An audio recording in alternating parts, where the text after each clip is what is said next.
All right, well, it's 4 p.m. Pacific time, 7 p.m. Eastern time, and with that, we'd love to begin with our webinar. Thank you to everyone that is here today. We know that this is an important subject matter for many people that are battling liver cancer, especially those of you battling hepatocellular carcinoma, also known as HCC. We welcome you. We welcome your loved ones who are here as well. And we really wanted to put on this webinar for you as a way that you can get connected with another physician, learn more about your treatment options, and take your care into your own hands and find out what options are there for you. My name is Nicole Nunez. I'm the Manager of Regulatory Affairs and Patient Engagement Activities at Eureka Therapeutics. We're a clinical stage biopharmaceutical company located in the Heart and Bay Area in California. And we are specifically focused on developing novel T-cell therapies for the treatment of cancer. Again, welcome. This webinar today is focused on hepatocellular carcinoma, also known as HCC, current and new treatment options. With that, I would like to go through our agenda for the meeting today. This webinar is going to focus first on introducing our guest speakers, Dr. Lee and Dr. Wang. We're then going to go over the history of HCC treatment, including an overview of first, second, and third line treatments for HCC. We'll next introduce you to chimeric antigen receptor technology, also known as CAR T cell technology, that is actually being used currently to cure certain types of blood cancers. We will then introduce you to Eureka Therapeutics, where Dr. Wang is going to walk you through Eureka's T-cell therapy platform that is used for the treatment of solid tumors. We will also go into some novel clinical trials that are looking at the evaluation of T-cell therapy for the treatment of liver cancer. Finally, we'll have a live question and answer session where you, all attendees, are welcome to ask questions that you have about HCC, clinical trials, treatment options, anything that has to do with that with our esteemed guest speakers, Dr. Lee and Dr. Wang. With that, I would like just to say, if you do have any questions for Dr. Lee or Dr. Wang throughout the talk, please feel free to click on the Q&A button that's at the top of your screen. You can type your question there. After the webinar, we're going to be asking these questions to Dr. Lee and Dr. Wang. So please feel free, as any questions pop up throughout the webinar, please put them into that Q&A chat, and we'll be moderating that throughout the webinar. With that, I'd like to take a moment to introduce our two guest speakers. First, we have Dr. Dan Lee. He's a medical oncologist focused on GI malignancies at City of Hope. He's an associate professor, a co-director at the City of Hope Liver Cancer Collaborative. He's also part of the Department of Medical Oncology and Therapeutic Research at the City of Hope Comprehensive Cancer Center. Thank you, Dr. Lee. It is an honor to have you here today. Next, I'd like to introduce Dr. Pei Wang. She is the Vice President of Clinical Development and Technical Operations at Eureka Therapeutics, Inc. Thank you, Dr. Wang. It is a pleasure to have you here as well today. It's a pleasure. Thank you, Nicole. All right, with that, Dr. Lee, I would love to pass it on to you and for you to take us into the HCC treatment landscape. Great. Yeah. Thank you so much, Nicole, for the kind introduction. And thanks for everyone for attending this webinar. Really excited to kind of go through kind of the background in terms of where we are for HCC.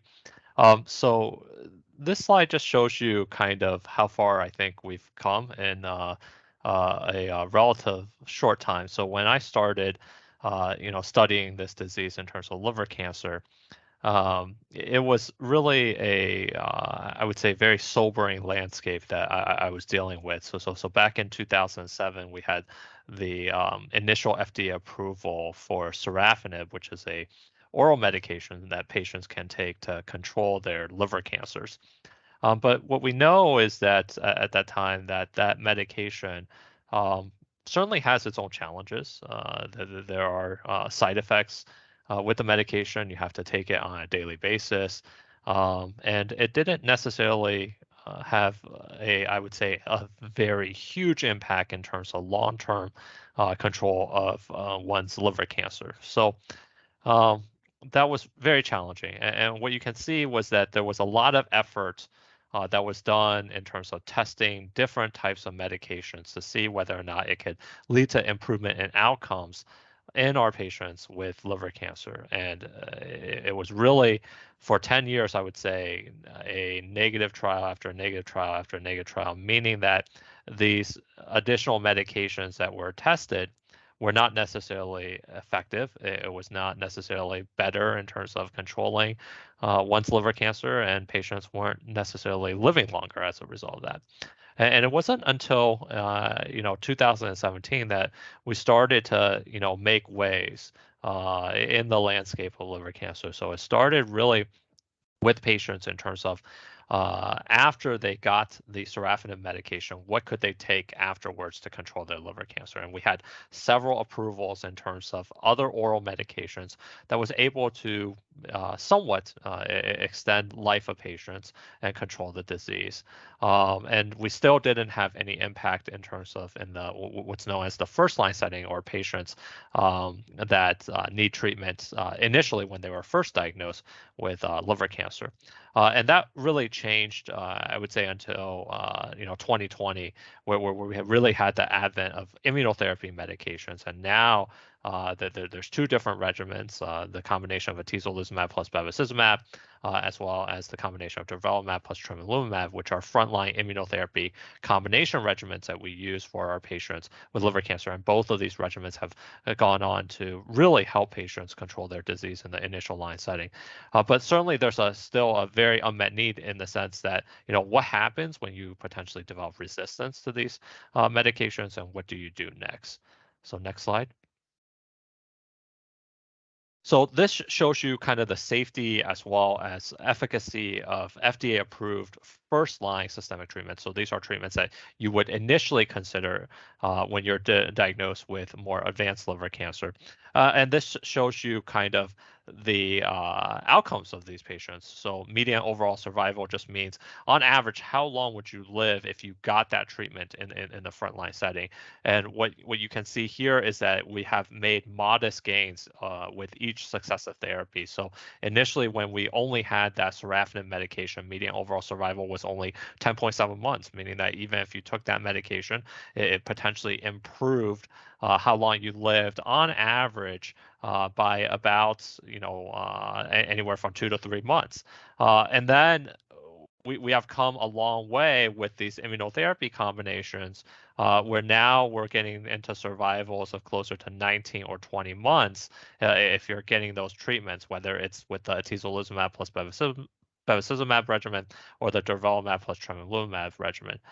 In terms of controlling the cancer itself, all of these regimens have been able to essentially elongate the time that you're able to control the cancer, whether it's oral medications such as sorafenib or lenvatinib, or the immunotherapy combinations I mentioned. Toxicity is still an issue. So when you look at this table, you will see something that's listed here in terms of AEs. So these are any type of side effects that patients might have as a result of the treatment. And you can see is that these tend to be fairly frequent, meaning that most patients will have some form of side effect, whether or not it's treatment related or related to their underlying cancer. And if you look at kind of more of the more serious side effects, which is highlighted by this, grade 3 or grade 4 AEs, you can see that certainly the oral pill medications had a lot more of these side effects, and we've been able to kind of come down a little bit as we've gone through to kind of the immunotherapy regimens. Death as a result of treatment, can occur. And it can happen. So that's also something to kind of keep in mind with any of these treatments. So despite the fact that we're able to control the disease, there can be a rare subpopulation of patients that unfortunately can have a life-threatening toxicity as well. Next slide. So what happens after you go through kind of the first line treatments? And I would say that this is really kind of the wild, wild west. This is really where we started initially with, what do you do after that initial sorafenib medication? We had other pills like regorafenib or cabozantinib that were able to, again, extend life and control the tumors for a certain period of time. But what you can see here is that many of these treatments, if you look at this, row called objective response rate, that is defined as at least 30% or more shrinkage of the tumors in one's tumor burden. And what you can see here is that many of these don't have necessarily a high objective response rate. So these are really more stabilizing agents. They don't have significant activity in terms of very much potency in terms of shrinking the tumors and everything. So certainly a unmet need. And in terms of how long they actually can control the disease, what you can see in the second line setting, whether it's with these oral medications or ramucirumab, which is a monoclonal antibody that targets a pathway that's involved in liver cancer growth, or other immunotherapy regimens in patients that didn't receive immunotherapy before with pembrolizumab or nivolumab or ipilimumab, is that the average or median PFS in terms of times that it can control the cancer only goes up from anywhere between, on average, about a month to a month and a half, and maybe gets up there to possibly like 3.3 months. So that's not a lot of time in terms of the ability to control the cancer. And then on top of that, if you again look at the side effects of these medications, a lot of these medications have significant side effects. If you look at any treatment-related adverse reactions, if you look at regorafenib, you can see, hey, 93% of the patients had some type of treatment-related adverse reaction, or even with immunotherapy with nivolumab plus ipilimumab, 94% of patients had some form of treatment-related, side effect and everything. And even with serious side effect, whether it's oral pill medication or immunotherapy with combination immunotherapy, for those that didn't have it, you're getting up to about 50%. So that's very serious, right? And then so that really leaves us with kind of an unmet need for development of better therapies going forward. Next slide. So this is how I think about how our current treatment paradigm is. So whenever I see a patient that comes to our clinic, this is kind of the algorithm that we use. So for patients that never had any evidence of liver transplantation or any type of autoimmune conditions, we usually will get a upper endoscopy to evaluate for something that's called varices, or dilated blood vessels in the esophagus or stomach. And if there's no high bleeding risk and the patient doesn't have any significant uncontrolled high blood pressure or any risk factors in terms of cardiac risk factors or stroke, then we tend to use this combination of atezolizumab plus bevacizumab based off of fairly high quality data in terms of efficacy results.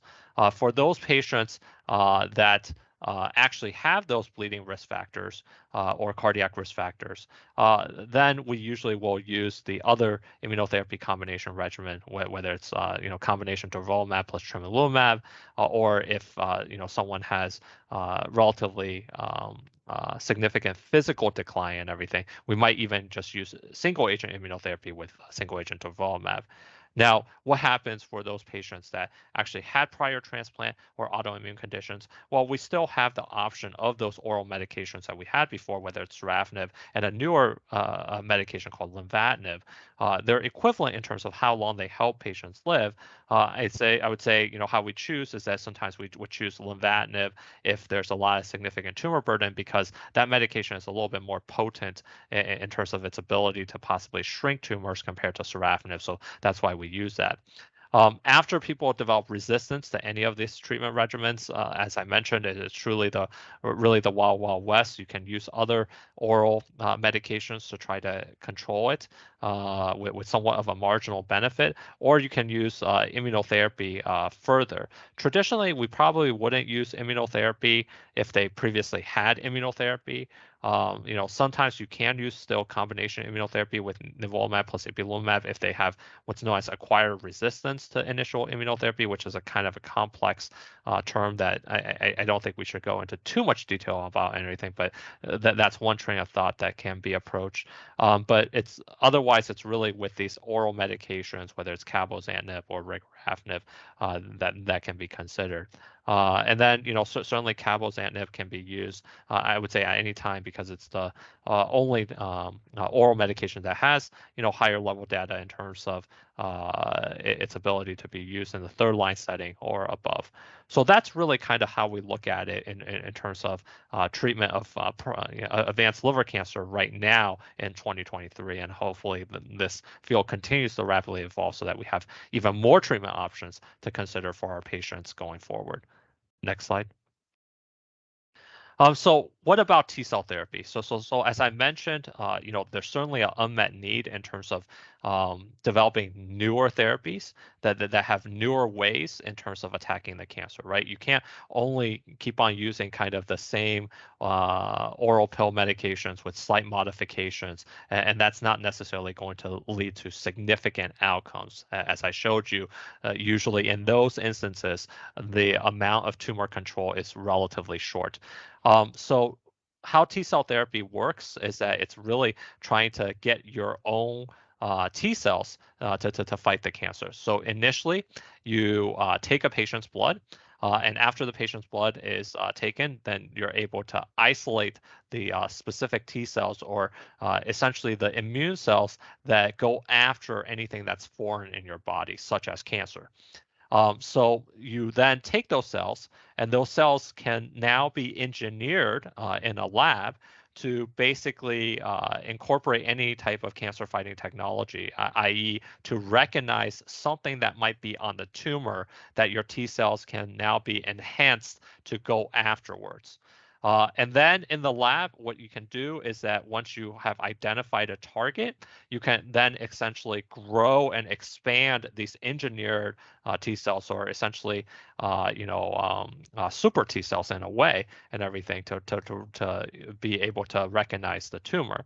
And then finally, once you have that, you're able to then take those engineered T cells and infuse it back to the patient. And now the T cells are able to then go and recognize the tumor in a patient's body, and then really go on to fight the disease. So this is really a way of what I would say is a personalized medicine approach, where it's taking your T cells, re-engineering it for a specific target that we know that might exist on certain types of cancers, and letting the T cells go to work and harnessing the power of the immune system to attack the cancer itself. Next slide.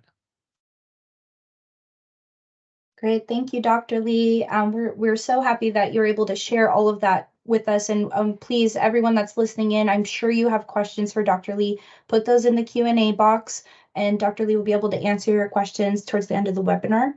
Now I'd like to transfer over to Dr. Wang, who's going to tell us a little bit more about T-cell therapy in the context of Eureka Therapeutics, and how we are taking these T cells and able to engineer them to fight your specific type of cancer, such as liver cancer.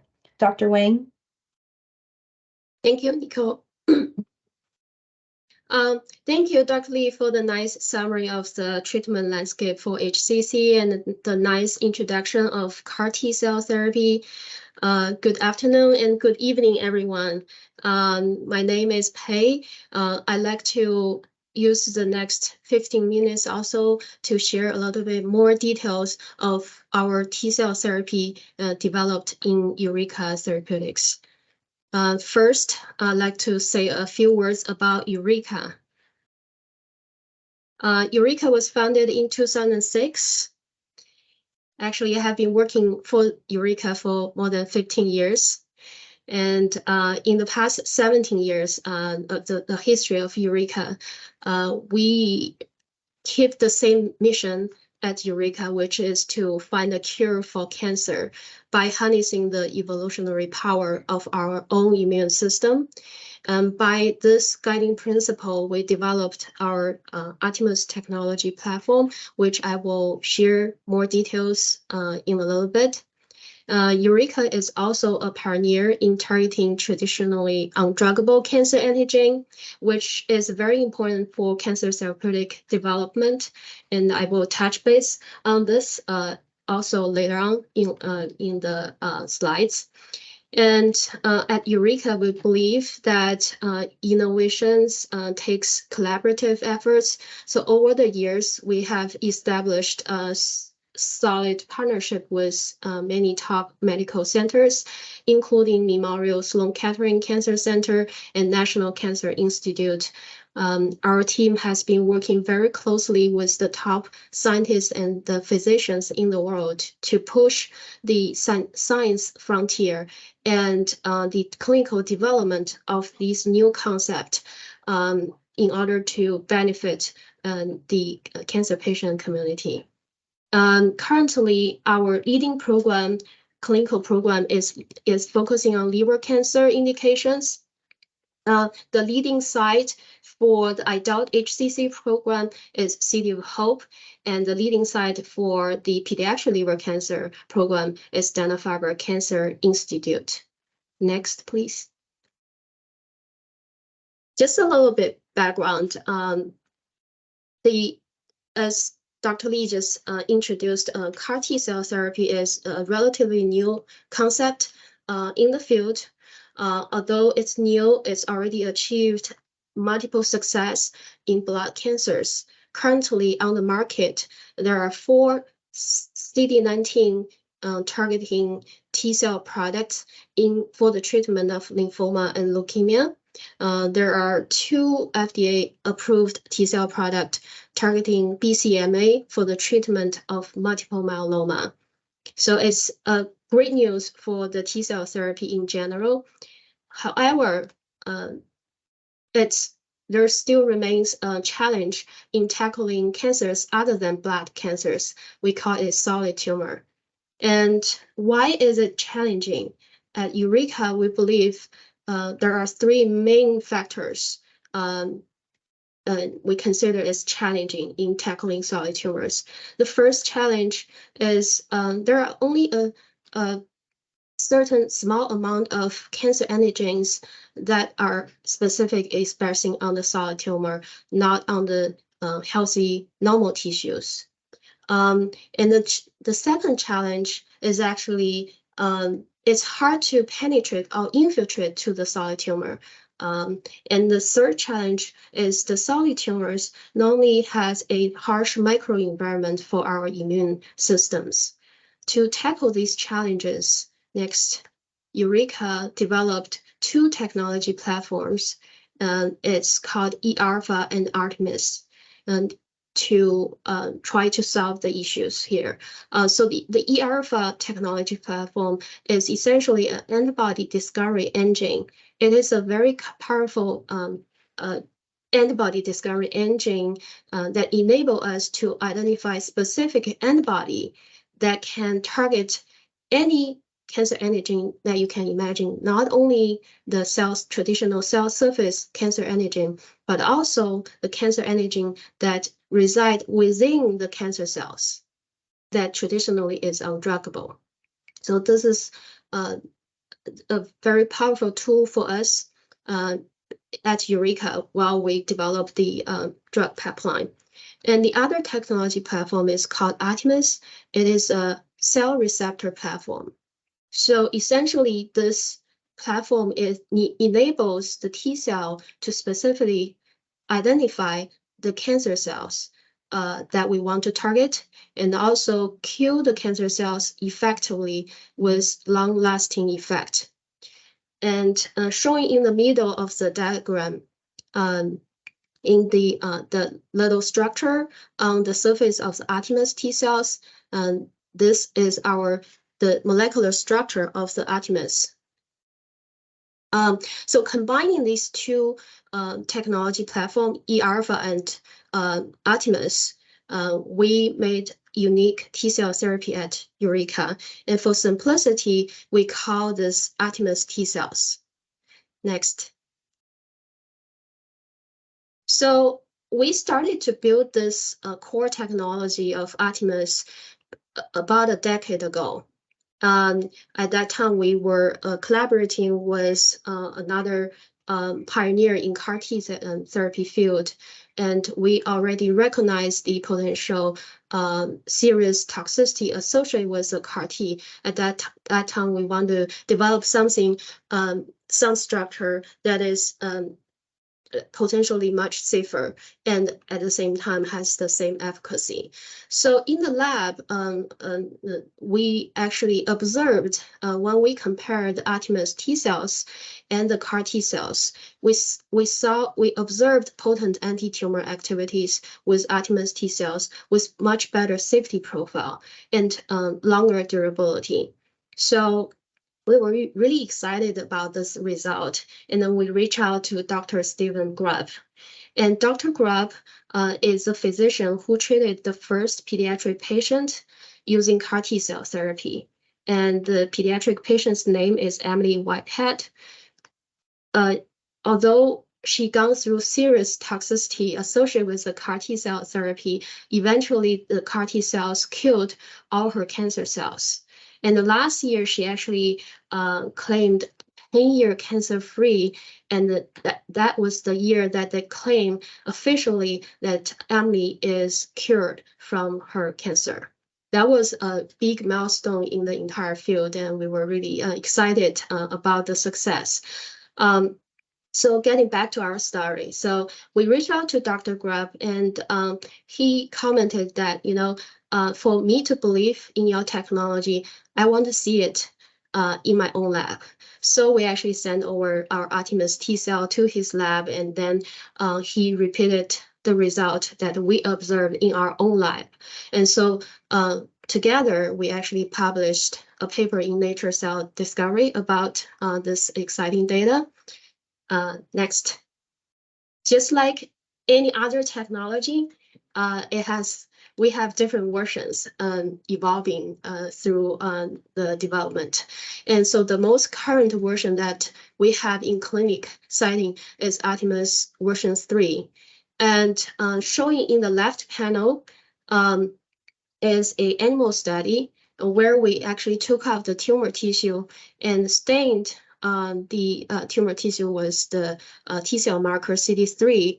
And as you can see, compared to the previous version of Artemis, which is in the middle panel, and the control T cell, which is in the left panel, the Artemis version 3, which is focusing on tumor infiltration capability, showed dramatic T cell infiltration. And this was really exciting at that time. And in the right panel, as you can see, we followed the tumor volume using two tumor model. One is HepG2 tumor model, the other is HEP3B, and targeting different targets, two targets, the AFP, which is alpha fetoprotein, which is an intracellular cell target, cancer target, and GPC3 is glypican-3, which is a cell surface cancer target. And as you can see from the tumor volume graph, we have already cured mice with HCC in our own lab. So with all these exciting data, we decided to translate the discovery, research and discovery into the clinical setting. So next slide. The AFP and GPC3, as I just mentioned, are the two targets. And it's actually a very nice biomarker for liver cancer because majority of the liver cancers express these two proteins. And as Dr. Lee just introduced, liver cancer is actually the fourth leading case of cancer-related deaths. And the 5-year survival rate for patients with advanced HCC is dismal, and there's highly unmet need. And so therefore we at Eureka, we choose to first develop this clinical program of targeting liver cancer. Next. And then so currently we have 3 ongoing clinical trials actively enrolling patients, ARIA 1, 2, 3, as I just mentioned, targeting 2 targets, the intracellular target AFP and the cell surface target GPC3.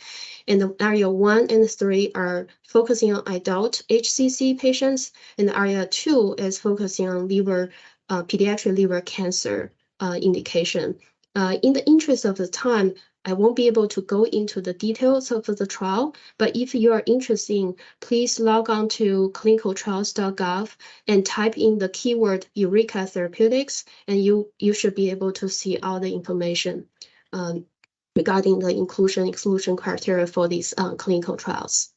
Next.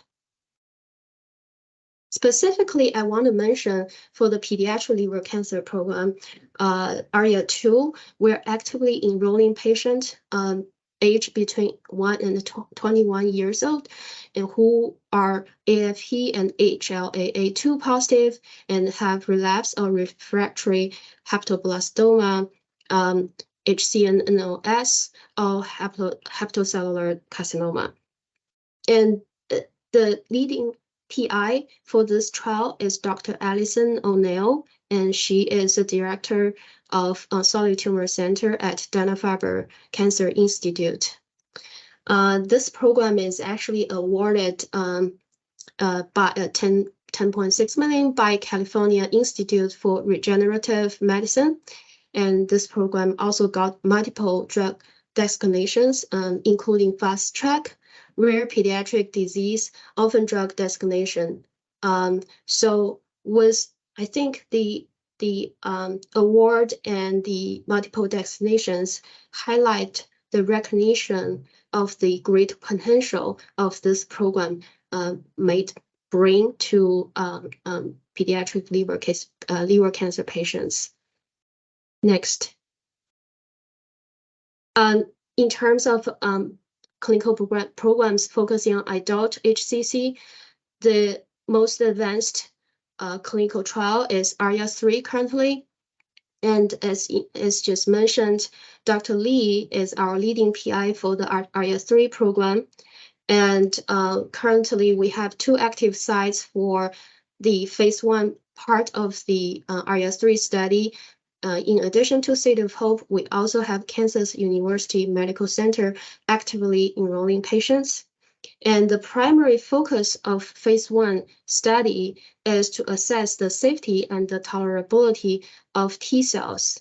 And based on the observations and the data accumulated throughout the dose escalation of the phase 1 study, we will determine the recommended phase 2 dose. And we will then continue enrolling patients into phase 2 part of the study to confirm the initial safety and efficacy signal that we have observed in phase 1. I'm happy to announce that we are wrapping up phase 1 very soon and moving to the phase 2 towards the end of this year. As a matter of fact, actually City of Hope and the Kansas University Medical Center can already start to actively pre-screen patients for phase 2 part of the study. And our team is also working very hard to bring in new sites to support the patient enrollment for the phase 2 stage of ARIA-3 study. In terms of the key entry criteria for ARIA-3 study, of course, this is an adult-facing study, and the patients need to be with histologically confirmed HCC and who have failed or not tolerated at least 2 different anti-HCC systemic agents. And the patients require a certain GPC3 expression profile to be able to get into the phase 2 study. So I'd like to probably pause here and transition back to Nicole for a possible Q&A session. Great. Thank you so much, Dr. Wang, for walking us through all of the amazing technology that's happening at Eureka and the clinical trials that are available to those of you who are battling liver cancer. We will be putting our contact information in the chat, as well as we'll share it at the end of the webinar. So if you do have any questions or would like to get involved in either of these clinical trials, please don't hesitate to reach out to us. We are here for you. And with that, I would like to transition over to our questions and answers. I see that we already have some people posting some questions, so I'm going to go ahead and switch over to that. And please, if you have some more questions that come in as we are going over other questions, please don't hesitate to let us know, and we'll get to your questions hopefully as soon as possible. So with that, I'd like to ask both Dr. Wang and Dr. Lee if you could turn your cameras on, and I will field the questions to each one of you as they're posted. Okay, so I believe that this will be for this could be for both either Dr. Lee or Dr. Wang. If I participate in one of the clinical trials we mentioned today, how long will I need to be away from home, or for how often? Is there any financial assistance that can help with the cost of participating? Sure. So I can start. Usually with these types of T-cell therapies, it takes a little bit of time to get everything, set up in terms of um, trying to, engineer your T cells and then ultimately reinfuse the T cells, back into a patient's body. So the rough timeline is that initially, you might go to a site and see whether or not you're eligible for the trial, and if it's felt that you're likely eligible for the trial, then you undergo a consent for the clinical study. And once you consent, then we, plan to collect the T cells from your body, and that usually takes about around a 2 to 3 week, time period from screening, and then the cells get re-engineered, and in another 3 weeks, then we usually will get you set up in terms of admitting you to the hospital initially to get the chemotherapy prior to the T cells, and then ultimately getting the T cell infusion. Typically, after the T cell infusion, we preferably would want a patient to stay close to our center for about that first 28 or first 30 days and everything. Here at City of Hope, for example, we have a hotel that's on campus and everything, so a lot of times our patients will stay at the hotel if they're once they're released from the hospital initially, and so that they're close by for the frequency of the visits. I believe there is potentially some patient assistance that Eureka, provides, for this trial and everything. And I certainly will have the Eureka team help to answer that. But that's generally the time frame.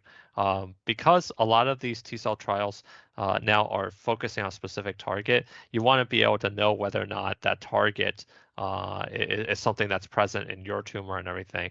So in addition to the timeline provided, usually we typically will do something that's called a pre-screen, where we try to figure out whether or not the tumor has that target or not. So that's usually done, I would say, really ideally, several months ahead of even before you're considering for T cell therapy, so that it doesn't impact the time when you're actually ready and need the T cell therapy as part of your treatment. Thank you, Dr. Lee. I can probably add some notes on the financial assistance. So at Eureka, we have a travel reimbursement program where we could supplement some of the costs during the travel related to the treatment travel schedule. That also is depend on the distance of your home to the hospital. We could definitely talk more details offline if you have specific questions. Great, thank you both. I really appreciate knowing that, for anyone who's considering this clinical trial, that of course, we're going to do everything we can to make sure that you're a good fit for the clinical trial, that you're expressing the target that the T cell therapy is going after. And of course, if we'll do what we can to reasonably help you participate. It's very important to us that you get the care that you deserve. So I have another question from another attendee. So they currently have hepatocellular carcinoma, but they have stable disease. They wanted to know, is there anything that they should be on the lookout for that could be an indication that that things are either turning for the worse, or just is there any recommendations that you give to someone that has HCC, is currently trying to manage it or working with different treatment options, and anything that you would say, okay, that now's you need to go talk to your doctor as soon as possible? Yeah, so I think there's different ways to kind of track one's HCC. Sometimes certain patients' tumors will express AFP. So AFP might be a good way to follow the disease. And if there's a consistent trend of the AFP going up, then that's concerning, that there might be a requirement to, potentially consider a different type of therapy, because there could be early signs of resistance of the tumor to your current therapy. And other than that, it's really to, kind of trust your body and trust your physicians, and, get those follow-up scans so that you're really monitored closely to see whether or not there's any evidence of resistance. Excellent. Thank you for sharing that. And to piggyback back off this one a little bit, for anybody that is interested in the clinical trial, I have one person here who wants to know, how do they find out if they're eligible? Is like typically, for, say, if you're interested in a clinical trial, should they go talk to their physician first? Should they try to get in touch with you? How do you recommend somebody trying to find out if they're eligible to participate? Yeah, so many of these trials are on something that's called clinicaltrials.gov, which is a repository of all different types of clinical trials that are going on. So certainly the T-cell therapy trials are on that website, and it has a basic list in terms of eligibility. Now, I certainly know, for patients, sometimes that can be really intimidating to look through a whole list of eligibility criteria. So sometimes it might be good to, maybe print that eligibility and bring it to your current treating physician and say, hey, can you look through this, and based off of my current condition, do you think I would potentially be a candidate for that? And then once, through that, either your physician can reach out to the various different sites to see whether or not that would be a possibility or not, or you can directly go to the sites to have a consultation, so that they can review that list and see whether or not you would be a potential candidate or not going forward. Excellent. Thank you, Dr. Lee. That's great to know. So it sounds like there's multiple ways you can go about this. Of course, at the end of the webinar, again, we'll post our contact information. If you're interested in any of the clinical trials we talked about today, we'd be happy to ask you some initial questions and then put you in touch with one of the sites that might be closest to you. Dr. Lee and Dr. Wang, is there any lasting thoughts that you'd like to leave with our audience members? Anything in general, just about managing your HCC, finding treatment options. If there's anything you'd like to share with our audience, now would be a great time. I would say, it's always good to kind of explore, potential clinical trials earlier rather than later. I think traditionally the process is, say, hey, let me explore clinical trials once I've exhausted kind of standard, treatment options. And I would say that that's probably not the most ideal approach. The approach that we usually take here at City of Hope is certainly, we try to kind of have a plan from the very beginning, and we really try to, kind of have trials planned, ahead of time throughout the site and everything. So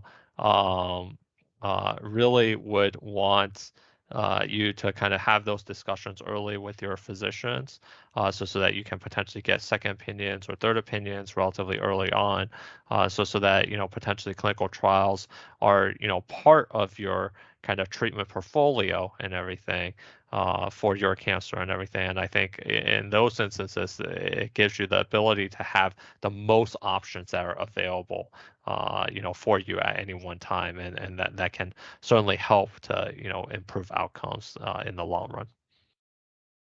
I definitely concur what Dr. Lee said. Yes, definitely stay on top of all these treatment development. I know it might be very intimidating for many of you who has going through this terrible disease, and at the same time stay on top. It's not easy. I would suggest to definitely ask all questions to your physicians, have second opinion, And yes, as Dr. Lee suggested, if you find out any information, print that out and bring that to your physician. Your physician might not be aware of the newest development. And so hopefully with the information printed in hand, they can evaluate that option for you.